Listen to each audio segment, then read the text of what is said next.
মির্জা গালিবের একটি চমৎকার উক্তি পড়ছিলাম, কবর আর কদর এ দুইয়ের মাঝে ফারাক নেই গালিব, এ দুটোই আসে মানুষের মৃত্যুর পরে। আসলে আমরা থাকতে কাউকে মূল্যায়ন করতে পারি না, কথাই বলে না, থাকতে কারো কদর করতে জানি না। যে মানুষটি আপনার চোখের সামনে আছে, যে মানুষটি আপনার জন্য এত কিছু করছে, আপনাকে ভালোবাসা দিয়ে ভরিয়ে দিচ্ছে, যে মানুষটি ছাড়া আপনি অর্থহীন, তবুও সেই মানুষটিকে আপনি কদর করছেন না, সেই মানুষটি যথার্থ মূল্যায়ন করছেন না, সেই মানুষটি কিন্তু ভিতরে ভিতরে দুমড়িয়ে মুচড়ে শেষ হয়ে যায়।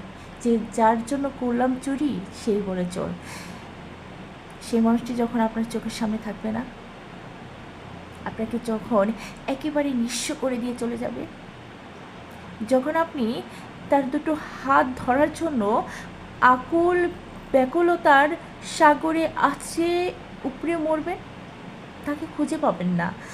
সে মানুষটি আপনার থেকে হাজার হাজার মাইল দূরে বসে বসে আপনাকে বলবে, একদিন তো আমি তোমাকে ডেকেছিলাম, তুমি তখন আমাকে সাড়া দাওনি, আমি তোমাকে অনুনয় বিনয় করে আকুতি মিনতি করে সবসময় তোমার পাশে থাকতে চেয়েছি, তুমি আমার কদর করনি।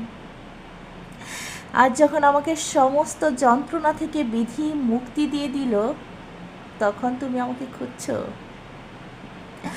এ কারণে মির্জা গালিবের এই কথাটি আসলেই যথার্থ। মানুষ যখন মৃত্যুবরণ করে, আমরা তখনই সেই মানুষটির মূল্যায়ন করি, নচেত করি না।